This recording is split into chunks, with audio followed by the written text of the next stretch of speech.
মেয়েরাই সংসার করে। আপনার পড়া ছাড়া আপনাদের যে ভালোবাসে কোনোদিন এই সংসার ভাঙবে না।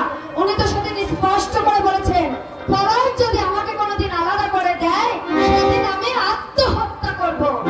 এই জন্যই তো পঙ্কজকে নিয়ে আমার এত গর্ব, আমার এত অহংকার। সংসারে সবার উপর ওর সমান মায়া, সমান কর্তব্য। গোটা সংসারটাকেই তো আমার পঙ্কজ একাই টানছে।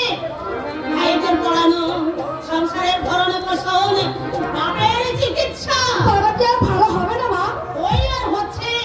আর 4 বছর পক্ষাঘাত হয়ে বিছানায় পড়ে আছে। ডাক্তার কবিরাজ দেখাতে গাদা গাদা টাকা খরচা হয়ে যাচ্ছে, কিন্তু এতটুকু আসার ফল আমি দেখতে পাচ্ছি না। ফল যদি ভালো না হয় তাহলে অযথা শ্বশুর মশাইয়ের পেছনে টাকা খরচ করে লাভ কি?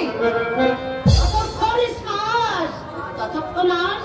ঠাকুরপা কোথায়? ঠাকুরপা যদি একটা চাকরি বাকরি করত। নিশ্চয়ই করবে। এই তো সবাই স্কুল ছেড়ে কলেজে ঢুকেছে। তুই একটা পাশ দিই, বিনা পাশে কি ভালো চাকরি পাওয়া যায়? আজকালকার দিনে পাশের কোনো দাম নেই। কেন দাম থাকবে না?